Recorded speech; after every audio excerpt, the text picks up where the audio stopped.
Daru Pangayunan masih belum terpecahkan. Terkini, jejak terakhir Arya terlihat dalam rekaman kamera pemantau.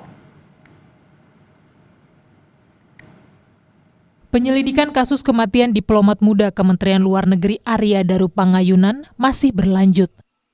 Dalam rekaman kamera pemantau atau CCTV terlihat momen terakhir Arya yang masuk ke dalam kamar indekosnya pada Senin malam sebelum ditemukan tewas pada Selasa pagi. Senin malam korban terlihat seorang diri baru kembali ke kamar indekosnya. Tak berselang lama, Arya kembali keluar kamar membawa sebuah kantong plastik hitam diduga hendak membuang sampah. Setelah itu, korban kembali masuk ke kamar. Selasa pagi, dua pria di depan kamar korban mencoba menelpon dan beberapa kali mengetuk pintu kamar untuk mengecek keberadaan korban. Karena korban tak kunjung menjawab, salah satu pria yang diduga penjaga indekos berusaha membuka kamar menggunakan kunci cadangan. Namun tak berhasil, hingga akhirnya mencongkel jendela lalu membuka pintu dari dalam kamar. Polisi menyebut kamar korban dibuka setelah sang istri yang berada di Yogyakarta menghubungi penjaga indekos sebab korban tak bisa dihubungi. Untuk memecahkan kasus ini, polisi bahkan kembali melakukan olah tempat kejadian perkara pada Rabu. Dalam olah TKP lanjutan ini, polisi melakukan proses identifikasi terhadap sejumlah barang milik korban di kamar indekosnya.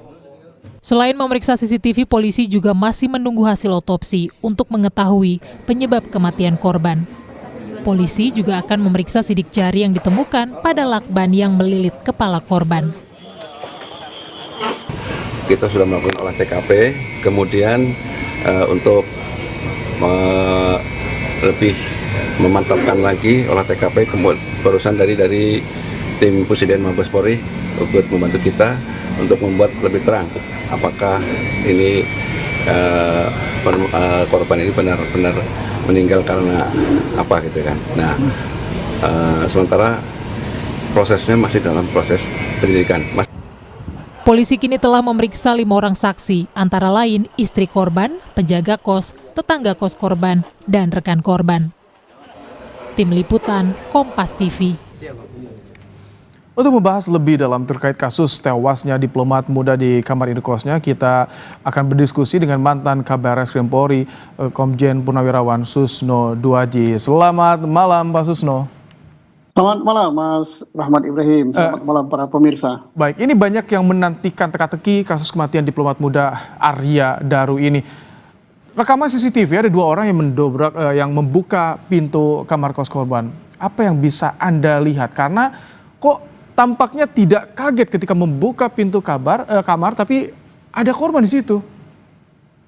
Baik, jadi dalam kasus meninggalnya seseorang itu ada satu meninggal karena wajar, sakit misalnya karena sudah tua.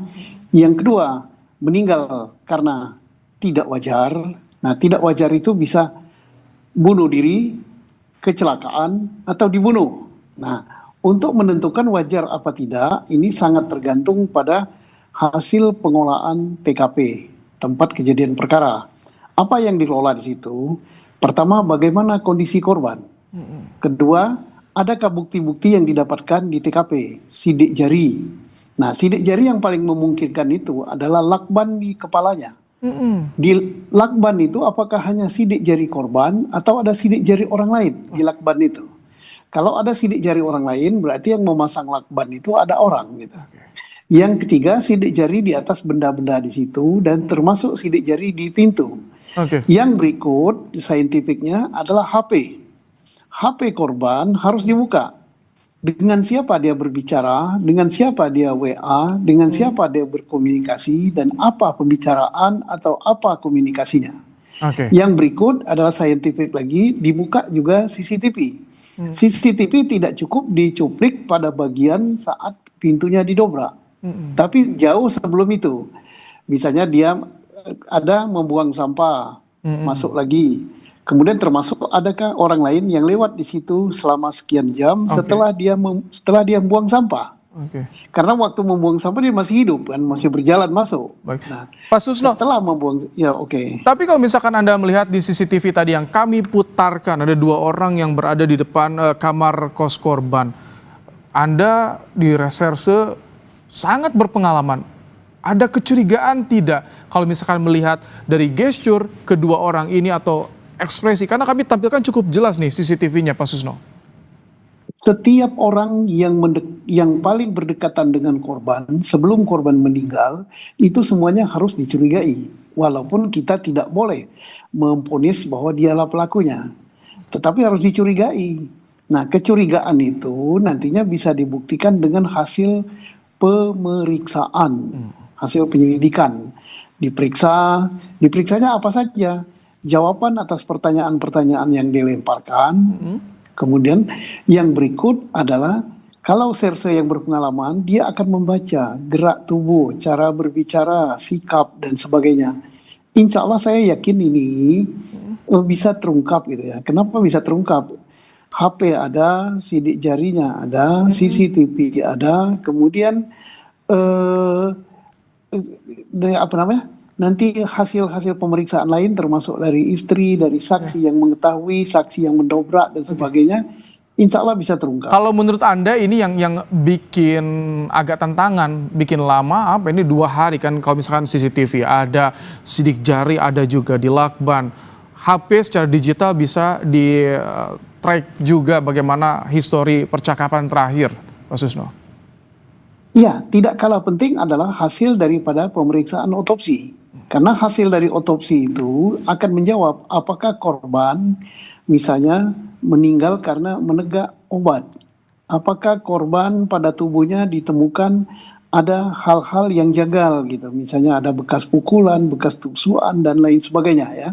Jadi itu akan menjawab semua penyebabnya. Setelah menjawab penyebabnya bisa diketahui wajar atau tidak wajar meninggal karena sebab biasa atau meninggal karena dibunuh. Nah, akan terjawab semua. Ini agak lengkap ini ya. Kenapa saya katakan agak lengkap? Dari semula saya katakan mulai sidik jari, CCTV, HP, hasil daripada laborat gitu. Insya Allah itu kan berbicara semua nanti. Kalau melihat dari sistem keamanan di Indekos ini, karena CCTV lengkap, bahkan akses pintu aja digital, artinya sebetulnya instrumen-instrumen atau alat bukti yang bisa mengungkap misteri ini sebetulnya mudah didapat ya, Pak Susno? Ya bisa didapat ya, termasuk misalnya alat masuk ke pintu dibuka dengan kartu digital. Bukan berarti bahwa yang mempunyai kartu itu hanya si korban, si pemilik kamar. Karena kartu digital dan sebagainya kan itu bisa di set gitu dengan kartu lain ya. Jadi segala kemungkinan ada gitu. Dan saya yakin bahwa Polri telah tidak banyak mengekspos dulu, tapi dia sudah banyak mendapatkan informasi-informasi untuk mengungkap kasus ini. Insya Allah gitu. Apakah cukup dengan yang ada di TKP saja investigasinya atau juga ditarik ke belakang sebelum korban pulang ke kamar Indokos misalkan dari instansinya, dari Kementerian Luar Negeri atau bagaimana menurut Anda? Semua, tidak cukup hanya yang di situ saja. Karena kemeninggalan seseorang itu kalau meninggalnya tidak wajar karena dibunuh taruhlah, pasti ada sebabnya. Sebabnya bisa sebab ekonomi karena dirampok atau dicuri barangnya, bisa sebab dendam, bisa sebab karena asmara, bisa sebab karena persaingan. Nah itu harus diungkap. Nah untuk mengungkap itu ya mulai teman terdekat di kantor, atasannya, teman-temannya yang lain, kemudian termasuk istrinya juga. Karena biasanya istri tempatnya menyampaikan suatu keluhan gitu kan. Dari situ bisa diungkap. Saya yakin Polri telah memeriksa semua dan mana yang paling memungkinkan dari sekian praduga. Oke, baik. Terima kasih Komjen Purnawirawan Susno Duaji, mantan Kabar Reskrim Polri, telah menyampaikan pandangannya soal kasus ini di program Kompas Malam hari ini. Terima kasih, Pak Susno. Terima kasih Mas Rahmat. Selamat malam, pemirsa. Selamat